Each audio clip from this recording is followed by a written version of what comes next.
forward, even the other two before that, well, I have access to them, which is good. So, talking about listings. We can go all the way from the beginning, like first conversation, meeting them. I mean, to me, that's the most important part, is listing when you meet with them, because obviously, if you got to think, they might be interviewing multiple agents, right? So have you been interviewed as a listing agent, or you just have? Got them. Right. Yeah. It's a different ballgame. People say, hey, we'd like to meet with you. So you really have to come prepared, You want to not only know about the house that you're going to going to present on, but a lot of it has to do with you. A lot of it has to do with you as the person.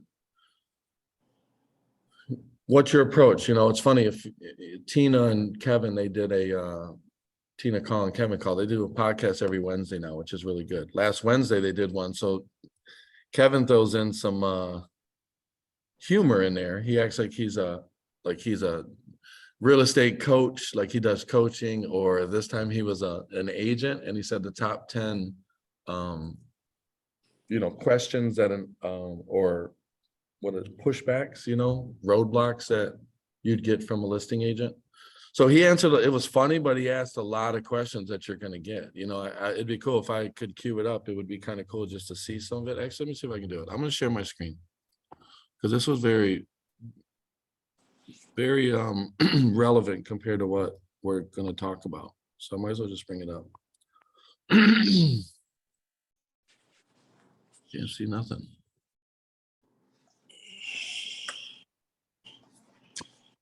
Any of you guys get on the morning call this morning? I did not. What is this right here? Yeah, it was And- crazy, man. But listening to Tina, I'm telling you, Tina, she said the first 6 months they listed and did nothing. They did nothing.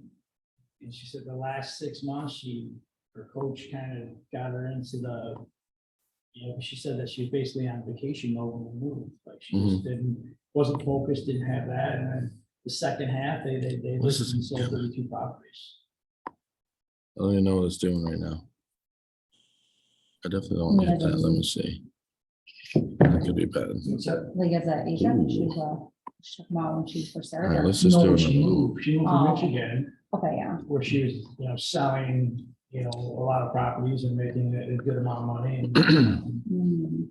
when they went down to North Carolina, they Went downhill for a couple months. Well, what they did was they lived here and they know they wanted to relocate. They literally just threw a dart at the map, because they didn't know where they wanted to go. They had no plan. They just wanted to go somewhere else. So somewhere nice and warm, basically, like they didn't want to. Sure.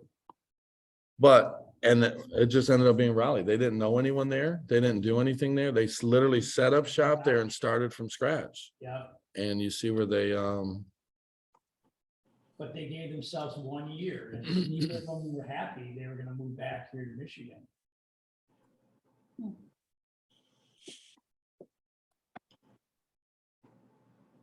So it was pretty. I didn't plan on listening to the whole thing, but I didn't. That's why I was running late, because it was like I got to go to babysit at Allen Park, come back, get my daughter. So it takes anyone with a 3-year-old knows that they don't freaking listen. You gotta My 4-year-old's still the same I way. want to brush my teeth. Okay, brush your teeth. Make it fast.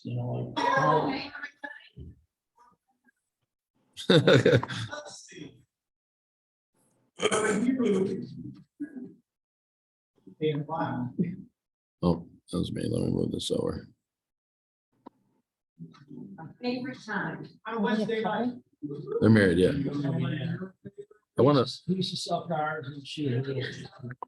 I love couples that get into business together. There he is. The worst. Did you use David? So. That's Jeff Caul. That's his brother. He's from Michigan. Will you reduce? All right, here we go. Will you reduce your commission? And good. We're Latina answer. Oh, God. If you feel like you have a better one, Jeff, Yeah. Raise Well, your hand. well, Where's the question? that's back, and that's what we're gonna help you with right now. Chet Strong. Oh. Let's see what Chet, okay? And then we'll see if you guys, look, he's got a list of 10 objections. Oh, boy. 10. And That might be in for 1, 2, you know. Here's what I'll say, chime in if you feel like you have a good, we'll let Tina answer. Oh, God. If you feel like Michigan, you he's have here. A better one, Jeff? Yeah. That's my boy. He's awesome. See what Chet has to say. Oh, I'm scared. You guys can't be talking over Chet. I'm No, not gonna mute you guys. King. You got this, Jeff. Jen McGarry is saying you got this. Yeah. No, she got me. All right, here we go. Let's see what Chet has to say first. I'm Chet 1, 2. Hey, America, Chet Strong coaching. Coming back at you fresh off of a week in Las Vegas at Fabulous Expicon. Tell you what, I got cornered a bunch of people cornered me into a corner. Said, hey, Chet, we need the coach's corner because we need to figure out how to handle these objections for listings. That seems to be the biggest problem right now. Nobody knows how to handle their objections for listings. Well, I'm here to tell you, I got you covered. I got the top 10 covered right now. The number 1 objection on my list, or should we go from 10 to 1? Let's go from 10 to 1. Let's go from 10 to 1. Number 10, will you reduce your commission? Oh, We all get asked, will you reduce your commission? every time. Tina, will you reduce your commission? No, any other questions? Exactly. Exactly. My answer.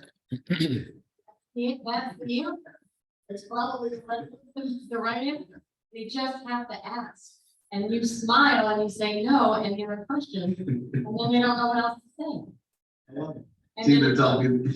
and if they do continue, you say, Mr. and Mrs. Seller, please, may I ask you, do you know how commission works? And you ask them a question back. And guess what? They don't know how commission works. They don't understand it. They just have to ask the question. So last answer, no. Any other questions? But make sure you smile.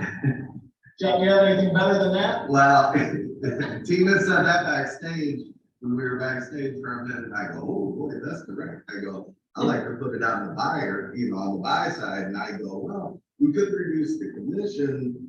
I said, but why would we want to keep, why would we not want to pay the buyer a full commission? I go, ethically, they may still show the house, but we want to bring, people to the house. So I try to put it on the buy side, like I'm not reducing my commission, right? And then I just looked at them like, that sounds stupid to me. And then and then they're just. Sounds like a You know what I'm saying? Like, that's how I do it. I go, well, that don't seem to make sense to me, to short the buy side. So So what does he mean by that, though? What do you mean? When he's saying if you're, yeah, what does that mean? Like, what is he saying? That commission and maybe be like, well, it's 2.5. Well, what he's originally saying is he would not reduce his. But he's gonna reduce the. Right. So when you reduce those, so when you deal with 2.5 and 2.5, which a lot of people do 5 sometimes. You're still gonna get the flow, you're gonna get the traffic, but when you start dipping into the buy side commission. And I got 10 houses and I'm gonna send them, there's a good chance me as agent, whoever, I might pull that out of the list and not send it, because if I'm only gonna make 2%, when I wanna make 3%, I might not send them that one. Right. And not on a reduction, but, one of the houses we've seen up by Lansing for my nieces. The agent, I called and talked to him and I happened to look at him on, they were paying 3.5 on the buy and 3.5 on the sell. Oh, I mean, that's not, 7%. well, I can tell you, Mark Z, sometimes his people will push for 7, Yeah. which is high, but if you can get it, you can get it. And I called the agent, I go, wow, I said, you know what, I see you got 7%, huh? He goes, yeah, he goes, I won't work for anything less than Mhm. 7%, because I do a lot of commercial too. He said I get higher on those. Yeah. I'm like 7% though on residential, is like, yeah. Like I They're saying said, basically to reduce the buying side and not the. Not- that's what Jeff's talking about. A lot of times it's an even, you split, but sometimes the listing agent won't budge. Right. So the change will come on the buy side, but like I said, you gotta remember, if you're cutting the buy side, some agents may choose not to show your listing Right. because they wanna make what they wanna make too. So if you're 2.5, 2.25, 2, like I said, they might be like, oh, let's go see that one, all right, I'm gonna take that out, and you never send it to them. Can that buyer's agent see that we're getting 3 and they get 2.5, or is it they don't, so they don't see that? They only get what we show. Right. They only get what we show. Okay. But Does I that have show noticed in a the lot of. listing? a lot What's of- that? The Where buyer's do you see agent. that? Sometimes you just, what you technically can put in the listing is just buyer commission, and you can put the percentage right there. Okay. They don't know what They don't know sell, what to like collect. list is gonna make. I mean, they would probably find out at closing. wouldn't Oh, of course they would, yeah. But, But, I mean, I'm not a big fan of that. I've seen a lot though too that have been where they, you got your coordinator, but they're paying the coordinator, they're paying listing agent, buying agent, and it'll fluctuate too, where they. Yeah. they're getting Well, numbers. coordinator, you never pay the same with the transaction coordinator, because literally they're just writing up the documents. They're not really representing the people. Right. That's what transaction coordinator, they're doing just the paperwork portion. Mhm. So that's always a discount. I mean, some people will still do 3 too. Everyone's different how they do it. Right. So, all I did see on the commission breakdown it had where they paid their coordinator. right, so let's go to the next one. Obviously, two totally different approaches, right? It's a hard no, and hey, we don't want to screw the buyers.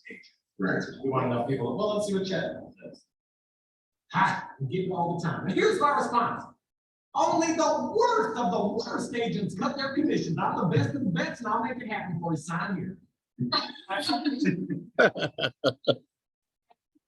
That seems pretty. I mean, good, I gotta change my answer. Maybe I'll change it to that. All right, let's see what the next one is. Number 9. I'm gonna list with the agent that sold me the house. Oh, well, that does, I mean, List with their buyer's agent that sold me the house. I don't get that a lot. I didn't get that a lot, but I guess, if I did get that, I might ask and probe a little bit and say, well, did you realize there are 2 types of agents? There are buyer's agents, there are seller's agents. Which type of agent was your last agent?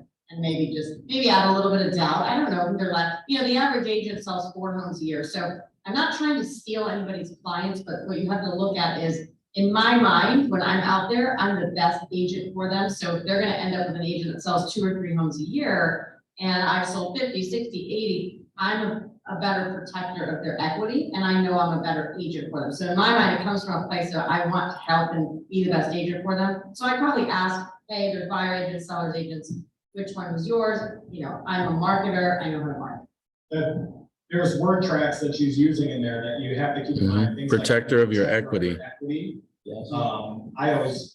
I love the line, I'm the guardian of the equity, right? So it's on me to make sure that we get the most amount of money possible for your home. And I hate to even use the word lines, like we're not, it's, or scripts or lines, it's just really trying to move somebody to an action for them, for the betterment of that, to protect them and really help them, the issue that's, at hand. So, but yeah, we gotta learn what to say. So what would you say, Jeff?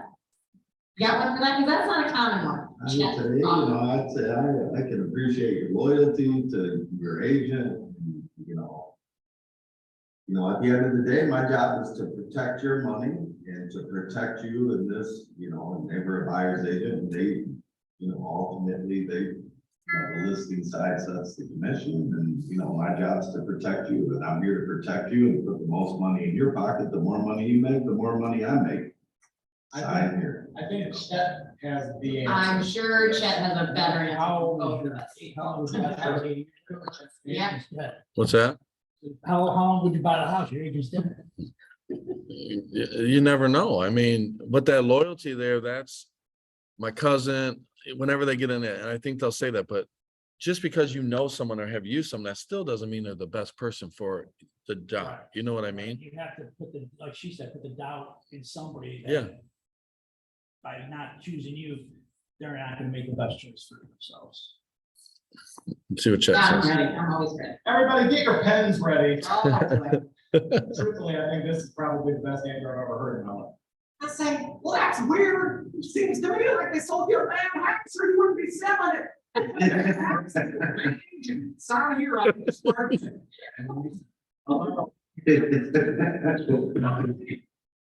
Try it on my own first. Try it on my own. Here we go, FISBOs. I'm gonna try to my own, so I would say, Mr. Seller, I appreciate wanting to sell a home on your own. It sounds like you want to net the most money possible, is that correct? That is correct. Okay, Yes. so if there was a way for me to sell your home professionally and net you more money that would even offset my commission, would you take a look at that? Yes, I would take a look. at Perfect, that. and then I would basically do a presentation. Chet has a good answer. Oh, I'm sure he does. Yeah. Does Jeff Yeah. have- Yeah, oh, I got an answer, I got an answer, I talk, that's what I do for a living, I can appreciate that. And you know what, I may think that myself, that I could put the most money in my pocket, the truth of the matter is, you're only seeing about 10% of the market. So if you can get one offer, I can get you 10. So it's supply and demand at the end of the day. It's So- figures I can net you more money than I can, even after my commission. Do you bring your dog on all those? Charlie? No. Yeah. So starting Monday, Jeff and Lisa LaRue and this other Antonia girl, they're doing 4 days a week. I think it's 9 a.m. to 11, live call prospecting on Zoom. So you can go right onto the Zoom, jump in with them, and you're gonna see them actually cold calling. Like Jeff does a lot of FISBOs and that. Lisa's, they're huge on making calls, but you can actually jump in the Zoom and be right there with them in real time as they're making these prospecting calls. I think it starts this Monday.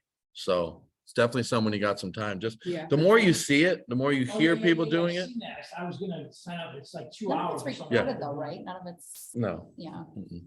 I mean, it may be, but I don't really think they're doing it for that Yeah. purpose. They're doing it like 4 days a week though. So Yeah. it's constant. So you can jump in anytime. You know what? I was- Like, I can't. Go ahead.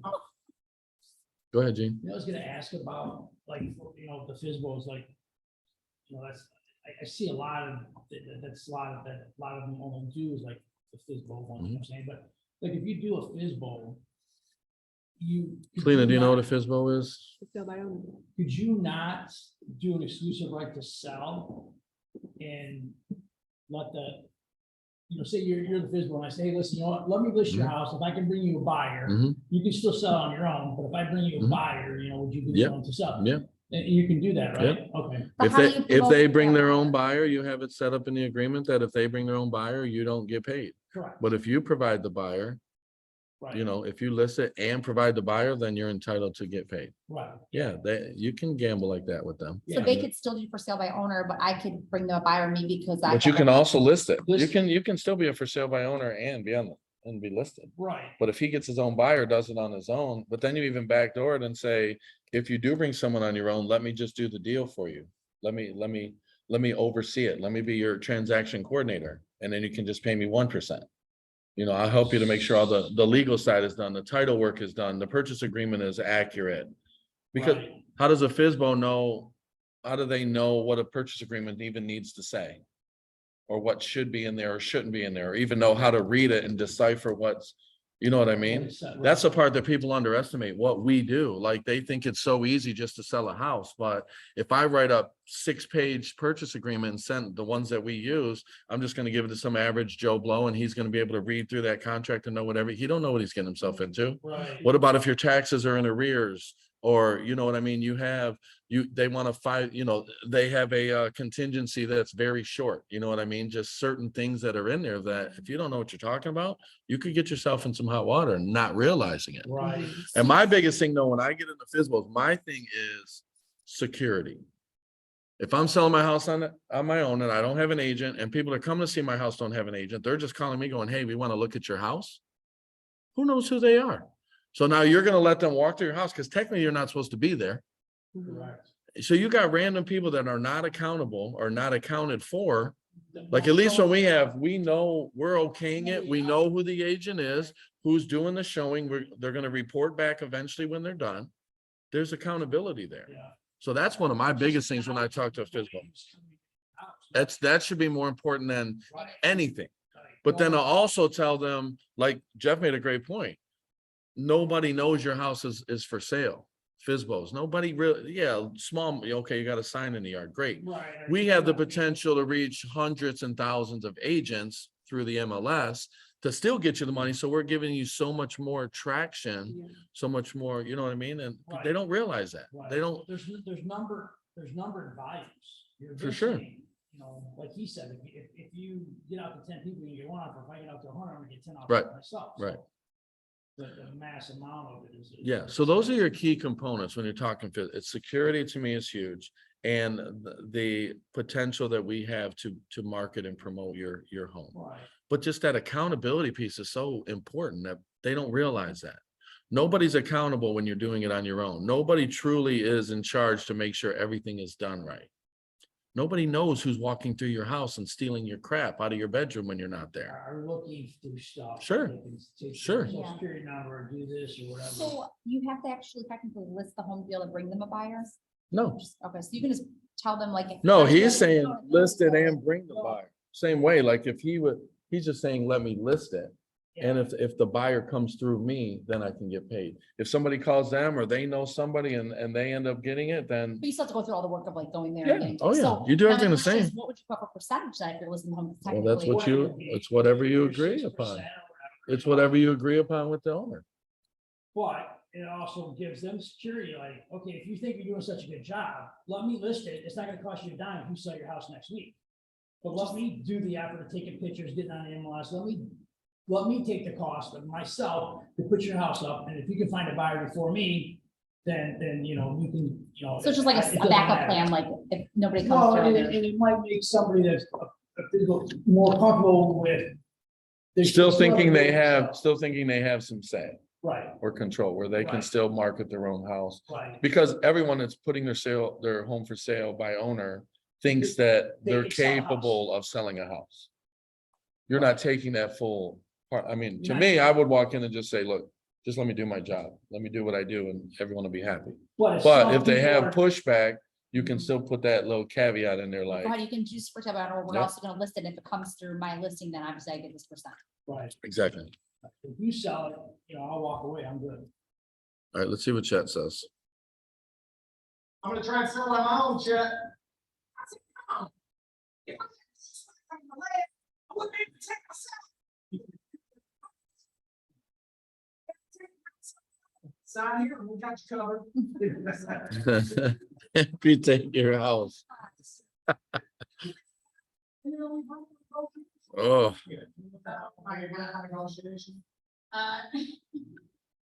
Still have to laugh. So, yes, I understand you want to list it high and leave room for negotiation, but have you considered the problem that may cause you, Kevin? No, actually, I think it'd be a great. Idea. Well, see, most people don't look at homes or don't bother to look at homes that are overpriced. So instead of overpricing it, I'd rather you get multiple offers and at least we have an opportunity to reject an offer versus never get one. Does that make sense? It does make sense. Yeah. Want to hear Chet's answer, Jeff? Yeah, let's hear it. Up there. I say, if you're gonna sign today, you can pick your own price. Sign here. Done. Easy. Number 6. We all number 6. so the whole thing about listing, we've all talked about that, Mhm. right? You guys know my philosophy, like, Right, if the house is worth 200 and we know the window is 170 to 200, we're not listing at 200. Like what he's saying, list it high and leave room to negotiate. You want to do the other way, right? We want to bring it down a tier or two, put it at the lower half of what we feel the window is, and let the buyers push that back up to where we originally wanted to be. Because if we start at 200, we're going to get less traffic and less opportunity for offers. We may get one that might be close, but if we come in at 185, 180, 175, whatever we think, let's get 4, 5, 6, 7, 8 offers over, get a little bidding more. We can go back and renegotiate each one. Okay. We're at 175. We got 6 offers in. The highest one is 178. We can counter that. We want 188. You don't have to just take what they offer. We do know that. So you can even counter offer more You than what can- you're listing. absolutely. So if I list it at 175 and they say 170, I can say no 180. If I got multiple offers in hand, that gives me that leverage. Okay. If I have one offer in And that's not their hand, business. You just say like. no, but you do say that. You say, look, we've received multiple offers over the last day or two. we think here's what I go, we think you are one of the strongest offers, so I want to come back and Mhm. talk with you. And that's when you go back and you try to make that, see, I'm not into a highest and best. Highest and best to me is you get a couple offers in, right? And then you do a highest and best. So then people just bring their best offers and you just pick the best one and you go. To me, I'm not doing, but I'm not doing any work for my client that way. I want to see these offers, break them down, and then I want to dig through the best and work my way down to make it the best overall offer. Look, we want this. You only offered 15 days. We want 30 days. You know what I mean? For occupancy. I know you- no contingency offer, like if something's Sure. not contingency, I mean. Sure. That's better for your clients, I mean. Right. So that gives you the leverage by not just saying, send us your best offer and we'll decide from there. You want to do the work. You want to go back, and even though if you have multiple offers, you can do whatever you want. Yeah, we were listed at 175, but we have 6 offers in and you're one of the strongest. So what do you know, and technically it's a conversation. When you start talking about it, it's an indirect counter offer. So you got to be careful how you talk. Because a lot of verbal, they can consider that as a counter. So you kind of got to know how you're wording, but then So it all you comes. actually, you call them and you have that conversation. Just Yeah, or that's why you want to have good rapport with as many agents as you can, because then you can have off the record conversations like, look, they're really looking for this. We got that, can you come somewhere around here? Can you add this? Can you change that? But if you don't know them, you have to stick to the point. You got to stick within your parameters, what you're allowed to do, Right. And But- never text anything, always talk on the phone, because most of the time they don't have it recorded. Yeah. If you screw up and say something. Yeah, you got to be very particular what you say, because something can come back and bite you. If you, like, let's say you have a conversation with someone and you do talk numbers, but then you don't end up going with them. Well, they'll be like, well, he just told me if we came back at this, that we could, Mhm. boom, now you're in hot water you don't even want. Whether it's a big deal or not, those are Right. just things that you want to avoid Try to altogether. avoid it all. Yeah. Yeah. So, all right, let's see what's next. We're on number 6. No brainer. I wanna make sure you do a lot of open houses, Jed, do you do open houses? And I go, look. Oh. Now well, watch you this. know, This is interesting. Watch this. As an individual selling over 100 homes, I did not do open houses. And I convinced the seller not to do them because I had 7, 8 listings at a time, and there's only one of them. So I would say, Mr. and Mrs. Seller, we can definitely do an open house, but I've sold 75 houses this year and we have not done one, only because we don't want strangers in the house. I can't follow them to every room. Sometimes there's multiple people here at once. We don't know if they're qualified. So do you want me to bring qualified buyers to your property? They would say yes, and we would do that. Yeah, Jeff, you do open houses, no? No, this is what I would tell them. We do them now. No, well, I don't. I mean, they're- As team leaders, we do that because. We do them, they work, they actually work now, I like them now, they're great opportunities, but we have staff, we have people, we have opportunity. I couldn't do it as an individual, that's the problem. You don't do them, Jeff? They absolutely work, but I mean, if I don't want to do them, then what I'm going in there and I go, we can absolutely do an open house if you want, but here's what I'd like to do. I'd like to market your house. You're hiring me to market your house. How about we do this? We'll take a look and see how many showings I have prior to the date, and then we'll decide if we're gonna do an open house. The truth of the matter is, an open house is for me to get buyers. Chances of you getting a buyer from that open house is slim to none. So we can handle it however you want, and I'm open to do that for you if that's what you want to do. However, you're hiring me to market your house, and if you listen to what I say, it's gonna be sold. And that's the truth, right? I mean, you're getting a buyer. It is. Oh, no doubt. It's so interesting to hear different perspectives, Mhm. right? Somebody who's been in the business a long time, somebody who's been in the business a couple of years, and then certainly Chet's to Gail. Chet is so single. Oh, he needs all your. By the way, Gail, we need to have you on the show. Gail. Oh, yeah, she's awesome. Story. Gail, you might be up next. You're up Be ready. Chet, you do open houses? With all the murder and robbing and raping going on, we don't want to turn your house into a crime scene. Sign here. But, so we heard Tina, what'd she say? As an individual, she wouldn't do them. But it works because what Jeff said, we're not looking for the buyer of that house. It's 95% of the time, the person that walks through that house through an open house is technically not buying that house. But what is it doing, Gene? It's giving you potential clients that Right. you can show another house or get signed up. Absolutely. Basically using their home. Pretty much. Fine. I mean, it's giving the house exposure. Don't Yeah. get me wrong. And offers do come through. No, I'm not saying they don't. Yeah, But it's allowing you to reach out and try to have potential to grab more buyers No, that from makes it. You total gotta, consider too, most of these houses hit the market before an open house. So if there's a real strong buyer that likes that house, they're gonna go see the house before an open house and Yeah. try to put it off Right. before the open house comes in. Right. So I So, did an open house over the weekend and, Jeff from Trenton came in. And I'm like, hey, and he's like, cause I had asked him for flags, I bought a flag and it was messed up. It was wrong. Yeah. So he's like, he went to Trenton, I said, I can't get in because they got it locked up now, but, so I thought he was just coming to check on me, like, hey, I wasn't doing nothing, you know what I'm saying? But he actually, we went there, to look at the house, Yeah. they actually bought the house. Yeah. His wife, so. Oh, yeah, It's I just- remember that Oh, that's the house you, is it conversation. open house he bought it? Yeah. Yeah, and I thought he was just like popping in because he knew I was there. Yeah, And that's he ended up looking and putting a bid on buying a house, but yeah, it was just, Wow, that's awesome. but I got, Was that your listing or no? no, Oh, it was another one, Chris from the office had it, but I got a couple people signed up on auto emails and stuff, potentially, I just talked to both of them yesterday, texted them, hey, Yep. see anything you like, you know what I'm saying? And so if we, something pans out, it pans out, but if it Right. doesn't, I mean, it's something I wouldn't have had if I didn't do it. So when you do their auto emails, do you first ask them to have an agent they're working with? Yes, yeah, you work with anybody, no, not working with anybody, okay, then what are you looking for? What's your criteria? What's your price range? Yeah. You know what I'm saying? Because if Yeah, they are, the- then technically you shouldn't be doing any auto emails, Well, right? no, you don't want to waste your time though. No, because exactly, 'cause they're gonna find something and they're gonna tell their agent, Yeah. you know what I'm saying? Yeah, you want to get that out of the way right Now, off the are bat. they lying to me? Do they have an agent? I don't know. I mean, you can't. Right, you Right. can't prove You that. can only go off of You what go they're by telling. they're saying. But yeah, we do, that's why I'm very encouraging of open houses to get out there. That's why I like how you guys are in the mix and offering that up, which is good because between you, Mike, a couple people that have been doing them, you guys are getting leads from it, Yes. right? Yes. So. Cause I like to do them. If I have, I mean, there's certain houses, some houses don't really. If you got 100, like I just sold an $85,000 house in Robert in Taylor, I'm not doing an open house, you know what I mean?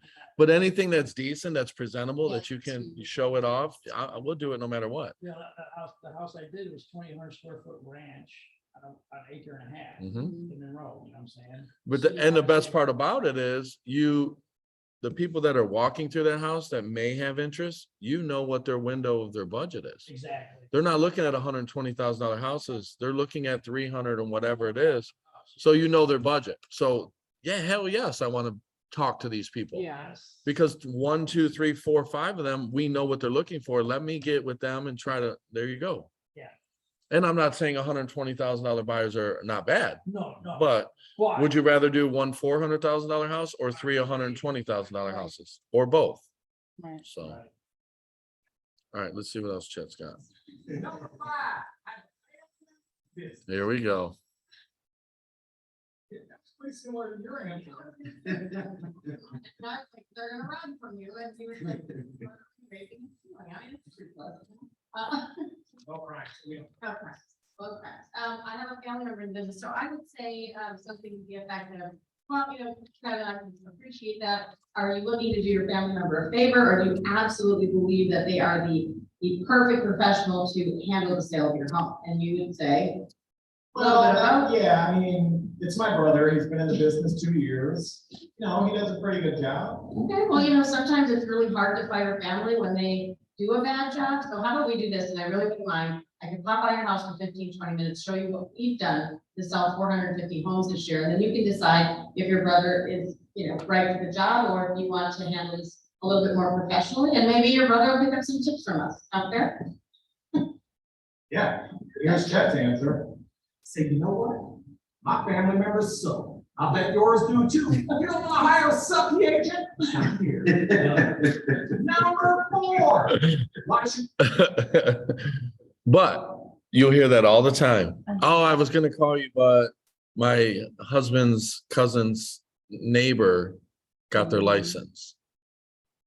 It doesn't matter if you want the best agent to represent you, not just an agent.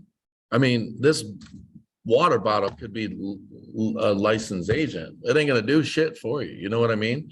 But A lot of people don't look at it that way. They just think, you know, well, I'm being loyal to family, I'm whatever their excuses are, but are they gonna do the best job for you? Probably not.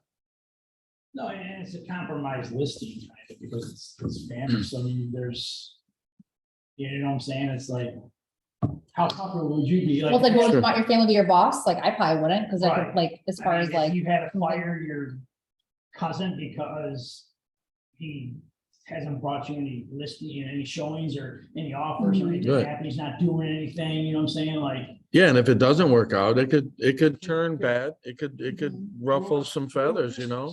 Christmas could be shitty Right. this year. Yeah, Jimmy's not coming this year because I Right. fired him. Right, yeah, and now my kids aren't gonna get a gift from Uncle Jimmy. That's because right. he's That's mad. right. He's mad because I can't. But you're gonna hear that all the time. You're gonna hear somebody they know yeah, isn't. everybody knows somebody. Okay, what's the next one? Why should we choose you? This is interesting. Did we choose you? Look at his face. No, Look at You his know, the face. funny thing about it, the answers are, they're what we want to say, they are. but we can't. Yeah, why should we Yeah, why choose? should we choose you, Jeff? Why should you choose me? Because I'm the best agent to get your property sold at the end of the day. You know, there's nothing that I can do for you. I'll stay in constant communication with you. There's lack of communication in this business. The agents don't communicate, and I'll keep you in constant communication. To me, that's all it comes down to. Everybody wants communication. So you want to communicate, or you want somebody that's you're gonna hear from here and there. I'll keep you in the loop the whole way. I'll market your house at the proper price, and I will drive the price up if that's, you know, if we have multiple offers, and I'll put the most money in your pocket at the end of the day. The more money you make, the more money I make. Tony Robbins had us do an exercise with this at one of our conferences, and he was just talking about building a value proposition. And I thought it was a super cool exercise, because you go, yeah, why should you choose me? You used to have an answer, and I'm gonna paraphrase it because I'm just not as eloquent as saying it, but something about, with all of my years in the business, what we really are is we're basically reading the tea leaves and reading data. I've become a master at knowing the data, knowing the market, and being able to steer you based on it, right? Being able to help navigate, to have the least amount of pitfalls. So experience matters when we're dealing with your equity. And we've managed, you know, like for instance, this year, we might say we've managed over $300 million of, you know, our clients' assets. So it's important. You know, I might even ask a question back. Kevin, that's a great question. You know, what are you looking for in your agent? So I would want to dig a little bit deeper on that instead of telling them how great I am. I think that, I mean, like, that to me goes down in the pre-qual, right? Because you're asking them, right, Tina? I mean, when you're pre-qualifying them and you do get the appointment, you're like, okay, what are you looking for in an agent? You know what I'm saying? Right. So they're giving you the roadmap, and then you just gotta touch on that. To me, you know, you go back and say, you know, when we talked earlier, you said, hey, you were trying to get there inside a certain amount of time. You were trying to put the most money in your pocket, and this is what you wanted to do. You reiterate that to them, and to me, that becomes a question that never gets brought up. But Yeah. I like to spend a lot of time on the phone prior to even getting there, so when I get there, I feel like it's just a matter of sign paperwork. I'm just trying to be your friend at that point. For every agent out there, for new agents especially, but really every agent, you better know your value proposition. Because when you go up against somebody like Tina or somebody like Jeff, they're gonna know why you should be hired, why they should be hired. You better have a damn good answer of why you should be the agent instead of them, because they practice it and scripted it. And really, I think at the end of the day, you know, what we teach our agents is your presentation starts from the minute your first conversation with them, through the pre-qualification process, through the marketing package that gets dropped off at their door, through the way that you show up at their door, through your tonality, through your questions that you ask, through the whole presentation.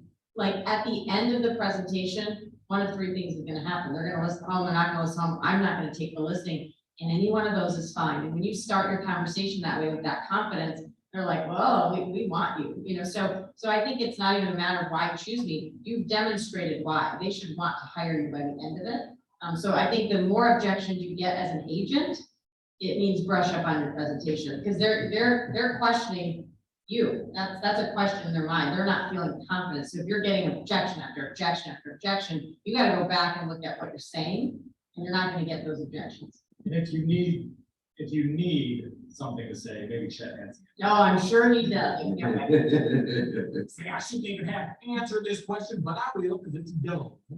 It's success, greatness, track record, none of that matters. What does matter? People don't buy houses from ugly people. And I love it. Sign here. So what Tina was saying, I mean, and Kevin, they're like, you may get asked that. You may at some point, they want to know what's so great about you. Like, what would you say? Regardless, ask, what would you say? If we're in a listing appointment, I go, what's so special about you that I should choose you as my listing agent? Like, what would you say? I would say that I'm great at communication. To me, communication is everything, like they said. I feel like I do really well with that. Making sure to keep them informed, making sure that you're always looking out for their best interest, making sure that they can have a trusting relationship with you. That they What's can up, brother? rely on you. You know, you can definitely rely on me. I'm gonna be here for you. I'm gonna always communicate with you. I'm always gonna look out for your best interest. If I don't know something, I'll always find out. Sure. I'll treat you fairly. And I think that's also really huge to reflect back on, like, what are they looking for, so that you can make sure that you can provide them with what their top features are in an agent. Right. To me, communication is huge, and I am psycho about communication. Yeah. I can't go even 30 minutes without an answer. If I text somebody, I'm like, okay, Yeah, I'm the same way. so it's answer, I need the answer, you know, so like, I can't imagine going 24 hours, and I've dealt with that on the rental homes. Like, there's times where I've sent an email and it's like 24 hours by, and I'm texting him, I'm like, is this normal? Right. Like over 24 hours? Like, to me, it's like everything should be answered within 24 hours. Yeah. You good? No matter what. Right. Even if it's a quick little phone call, like, hey, I'm on vacation, it might take me a little longer to get back to you, Hey, but hey, or text, you know what, I got it, I'm in the middle of something. Yeah. Yeah. Something, I'll don't reach leave out it to you by hanging. tomorrow morning, Kevin. Mhm. So that's how I would. I like that. Gene, what about you? Why would I choose you as my listing agent? I would just reassure them that have their best interest in mind, and my door is always open. I'll always answer. If I can't get to the phone, I'll acknowledge you and get back to you. And, you know, you gotta look at this too. I let them know that, you know, 90% of the agents out there, the only thing they're gonna do for you is they're gonna put your house on the MLS and put a sign out front. Mhm. That's it. Mhm. I'm gonna market your house Mhm. with the 600-700 other affiliated agents I'm affiliated with on almost a personal basis through our company alone. And gonna reach out and get the most buyers for your house that you're gonna be able to get. Mhm. And, you know, and just try to reassure them that, you know, their interest, their equity of their house, you know, just, it's one of those things I would feel the person out more as I was talking to them, is you can kind of get a feel for Yeah. people. And I would definitely find out what they wanted me to say, as far as to reassure them, because you kind of know what area people are concerned about. Are they concerned about price? Are they concerned about time? Are they concerned about, you know, certain stuff, you know, and if you key in, I think, on that stuff with them, I think it's gonna make them feel more confident with you and comfortable. Mhm. You know, and I would do that. I'd make myself comfortable with the seller, because the more comfortable you feel with somebody, the more personable you get with them, Sure, the more they feel comfortable with you. sure. And even if you're not giving them exactly what they want, if they can communicate with you and let you know, and then you can know from there how to service them better. The one thing that a lot of people do, so they're, you know, these disc profiles, are you guys familiar with disc profile? Mhm. No, never done a disc profile. Okay. I'll show you mine, but literally what it does, it determines what type of individual you are. Like if you're a driver, if you just go forward and you're not, Done yeah. those, like they're. Oh, I know, yeah. Analytical people. Yeah, there's different variations of it. Like Trenton office, they do one where, you know, Lisa's really big on driver and, you know, analytical and amiable, you know, those kind. Yes. And so there's different ones, but the more that I've been doing this, like a lot of people are, once you understand like the disc profile, you know, the type of person that you're interacting with, you can feel it out fairly quickly. that might determine what kind of conversation you have with Right. them. If they're very analytical, you come in with just pages of stats or, market analysis, like details. They want to know numbers and specifics. Does it make sense to them? Yeah, where other people are just wound up and let's go, and you just got to hype them up. This is what we're going to do. We're going to knock it out of the park. We're going to do this. We're going to do that. And they're like, let's go, like that. So it's something I would definitely like to, over time, working in the office. Like, you can do it where we can do it office wide and kind of get the gist of it. And then when you start having a conversation with other people, you start picking that up, what kind of person they are. And that tells you how to interpret them or how to approach them, depending on what style and what's important to them. So we do that at work. We have a preceptor, like when we're precepting nurses and nurses are coming in as orientees, we have both do a personality test and we try to fit personalities with like the personalities, because one may be stronger in this and be like a talker, one may be more like, so like, it's funny that you say that, because it's like, you almost wish it could be part of like your interview, like, and you can, but like, that's how we do nursing and that's how we pair. But that's common though. Mhm. A lot of jobs do Mhm, disc that's what we do. profiles. They'll make you do it in advance. Yeah, I did a. So they class already recently know the with type of person that you yeah, are. 'cause I was a socializer. Sure. Yeah, because the DIS stands for the different types of personality. Correct. So that's something I want to incorporate in the office now that we're getting going. Like, I could bring someone in, or we could do a course together, and you can determine how you are individually. And the cool thing about it, Austin Chevron is one of my coaches, and he did one a couple weeks ago with this other guy. You can do it office wide. So it would tell us how we stack up as an office, like where our strengths and weaknesses are as a team. You know what I mean? Like, we might lack one, be really strong here, but lack. So, maybe as you're building, you might want to find a couple People agents that or fit in this- that are stronger on this level. Yeah. So it's very interesting. Once you get into it, it changes your perspective of how you approach and how you, Sure. talk to people. But So I think those, like, sitting down and feeling that person out within the first couple minutes of the conversation, you can kind of get how they are, and then you can adapt yourself to it. right. Well, by the time you're in front of them, you've already had at least one or two conversations. I'm like, At work, what's that? is this your work? Yeah. Freaking handsome. Is that as freezing? Is it? No, yeah, there's no heat. Yeah, there's no heat. I thought it was here. No, Hannah didn't pay the bill. We'll get the next. Yeah, this is our last week here, so enjoy it. One and done. All right, so let's go here. Let's see what, I have to leave in like 10. we'll be done here because we're down the last couple. Huh? Probably Rob. They're putting you on blast. I don't drink coffee. I can't stand it. I love the smell of it. Me too. I love the smell, but I don't drink coffee. I like iced coffee. I love the smell of fresh ground coffee. Water. They even left this shit empty. These people are, There's water right next to you if you need it. I know, I think they're not empty. Right, you can Just- fix it. Sorry. All right, let's roll. Do that. So We want to think it over.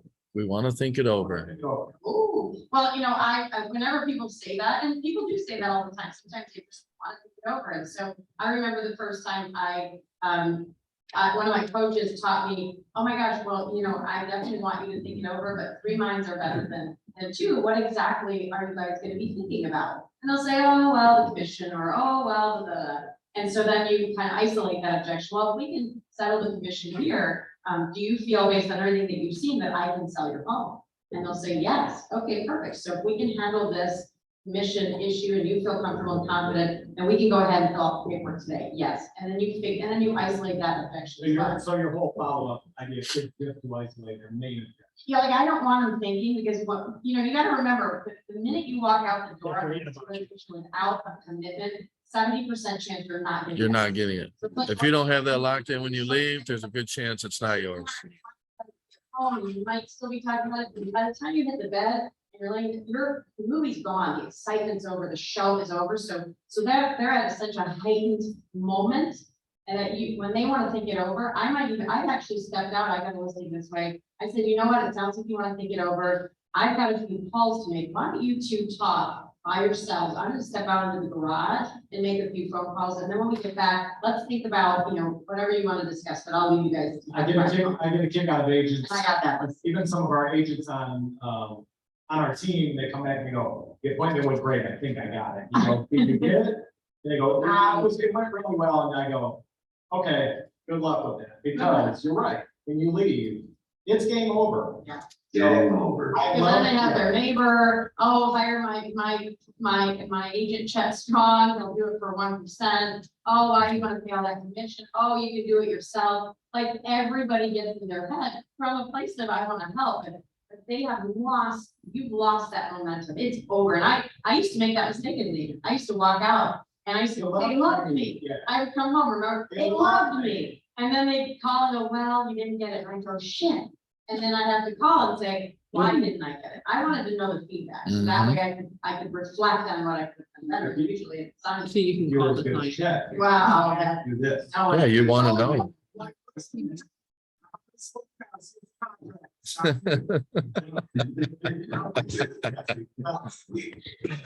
He's stupid. So, very important. You can have the best presentation, the best listing appointment. You want that signature before you leave. Because when you're not locked in, that just leaves the door open for someone else to come in and That was me And when if most they people don't- travel that far distance. I didn't even have time. I like literally, when Rob did his mortgage, we were just coming here to get pre-approved and I was like, I got him here. It was like my first time meeting them. Like I felt like a good vibe and I was like, all right, do you want to go ahead and go through this contract paper with me? Like, you know, like 'cause we had already been talking for what, a week and a half. And so when they were here, I don't know if I told you, but I had them sign all the that's good. Yeah, all the Rob, tell buyers me about it. paperwork because I'm like, God, when they leave here, they're almost 2 hours away and Yeah, they find somebody else, like at least I'm locked in at anything that I show them. So. Right, you have the best opportunity when you're in front of somebody, because once you Yeah. leave and they don't see you no more, they're. Oh, yeah, like there's, Yeah. like I don't talked to care her how on the good it phone, but was. it's like, mhm, And the next person comes in and maybe says one thing or is a little more aggressive with them, kind Right. of. and they may be like, we then want them then they instead. sign. Yeah. So. And not that they can't cancel me, but at least I know I'm somewhat locked in for now. You know what I mean? Like, Correct, it gives you some sense of security, I right. guess. Which now she has COVID apparently. like who? That 90 or 80-year-old. That's Oh, why we really? didn't see houses yesterday. Mhm. Oh, geez. I haven't been around her in like 2.5 weeks, but it's funny because we were supposed to see those houses yesterday and then I called her. I had 3 that we were gonna schedule and She's old, huh? 87 and he's 94. Jeez. I'm like, how are they even that way? Rob, that's your people, right? Yeah. Ed? Yep, already got them pretty much pre-approved, so Can I ask a stupid question? Who in the right mind is gonna give somebody 90 years old a mortgage? They're worth, tell them Rob, they're worth. I used to Uh, talk to Why people do- all the time. Well, let's hear what he says. you can't not give them a mortgage. You can't dissuade them from applying unless you want to not work in this industry for the rest of your life. There you go. I don't care if they're It's just- 150. Discrimination. Right, it is discrimination, I guess, but I mean, like, in my mind, myself. Yeah, you're like, I'm if 90 I years old, I'm don't- not gonna go get a mortgage, I know I'm not gonna. Yeah, but why not? You ain't gonna be around to pay. Oh, I'm like, give me a $2 million mortgage. Next 5 years, So- we'll figure it out. The thing that me and Rob learned from them is that when they sell their lake house, They'll pay off. they're gonna pay off the house. So it's Well, basically. So are you that- gonna that sell would their be- lake house? So. How that's- far away are they? So I was. What gonna city? call if we wanted to check. What city is it? Horton. Horton, Michigan, so it's by Jackson. Listen, not that ain't far. far at all. That's not If far. you want to team with me out. Yeah, that's an hour away. That ain't I mean, you know me and. 3 hours, drive 3 hours for a listing, didn't tell me. So I was gonna chat with you about that, if that ever came down, if you wanted to. Oh, whatever. Just do it. Yeah, tell them you'll do it for sure. I mean, it hasn't been to that. An hour, stage it's not yet. that, that's Well, not it's that bad. not. I did one in Brooklyn. You go to Commerce all the time. I go, Well, he- that's an hour drive. Yeah, every single time. Like, he's good at that, like, he's always out of the area, Yeah. whereas like, I mean, Yeah, I get it. you know me. You're not as accessible to be gone. I can't, like, I Yeah. literally still, yeah, like, I everyone understand. knows that I still work a full. It's Right, hard for me, and I don't wanna right. ever not be able to like, Tough, But But are they not in a rush to sell first or to sell it all? so they have a lot of stuff to clean out, But they just it's want to paid off. buy, It's paid find it, off. so they don't have to rush. They don't have to rush, it's not contingent of anything, they're still approved with that, because they don't have any money they owe. But I know, like, in the next 6 months, I'm sure it's gonna be sold. Sure. I'm sure. So that's springtime- So just That's find them fine. their house and get them in a new one. Then And then they'll be ready to do it. Yeah, So I'll need, yeah, I'm sure I'll need you, and like, gotcha. co-list that together. Number 2. Oh, wait till after the holidays. Well, here we go. You're gonna hear this a lot. It's come up. Not before. Why do you think it's come up with mountains? And they'll say, well, we don't want people bothering us during holidays, their family in town, I'd say, you know, are you looking to that the most amount of money for your home? And they'll say, well, of course. Have you considered that during the holidays, it's one of the peak, the most, you know, it's peak emotional, It's time spending. people walk in. Huh? And it's Christmas lights, there's all kinds of, there's good food. It's that nostalgic, you know, time We of the can year. also see So like it what the sounds house like looks if we like can block for off their a few days. holiday. We could probably set our home, get you top dollar and then do a delayed closing through February. Mhm. And then you can sell your home at a peak time, because the buyers that are looking during the holidays, they are the most excited, and the sellers that are listed, they're also the most motivated. Well, if you're out looking during the holidays. You're serious, you're You're serious. That's right. You are serious. I'm looking at the screen here and I'm going, man, this whole episode can be checked.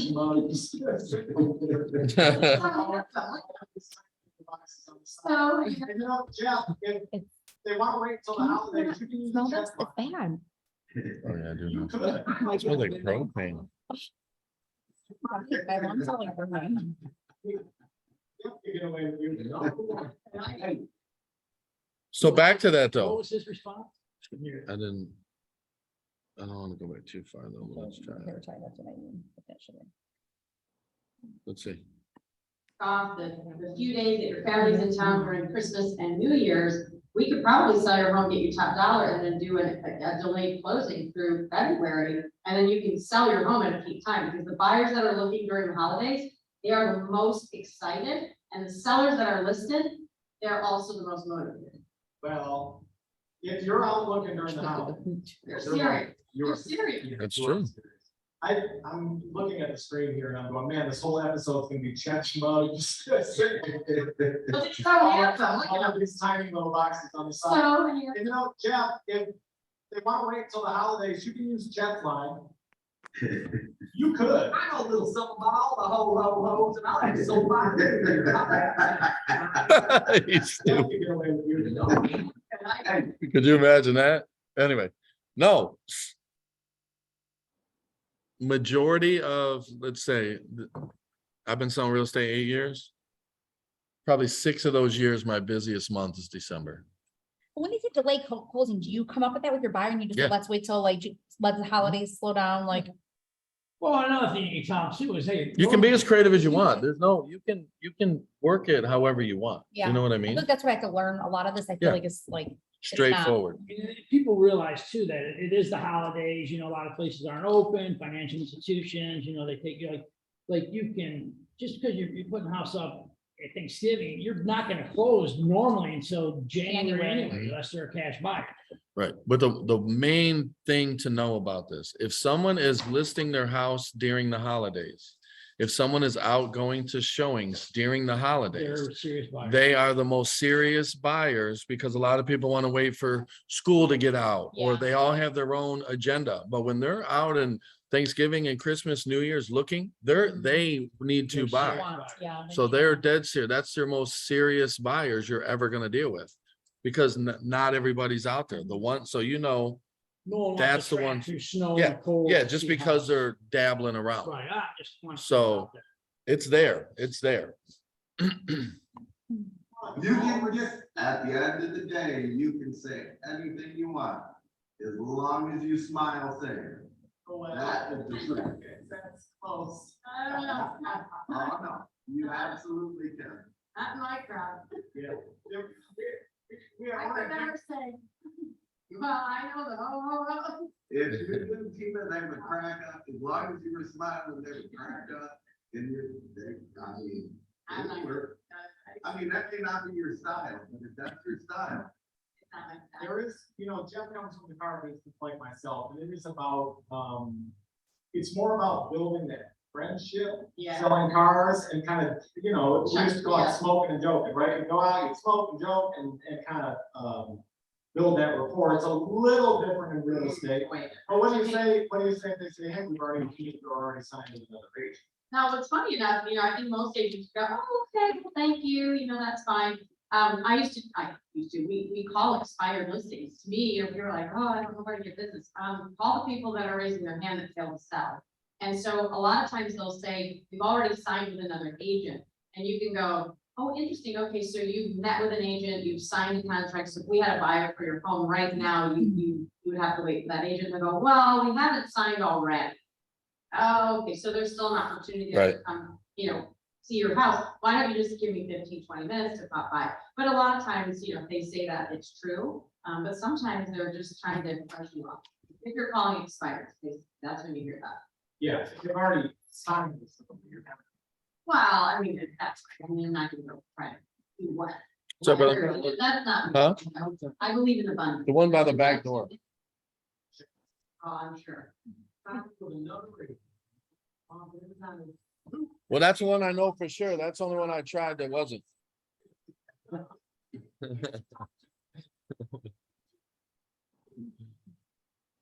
What was his last answer though? I didn't say. Oh, my God. I did. Listen to this guy. If you're calling expired, that's when you hear that. Yeah, if they've already signed with somebody, you're kind of. Well, I mean, if that's right. I mean, I'm not gonna go try to do what, fire your agent. That's not me. No, I believe in abundance. There's just, I just go next. I know what Chip is saying. Oh, I'm sure. Signed with another agent. My response every time is, who is it? Tina Caul? She sucks. I don't sign here.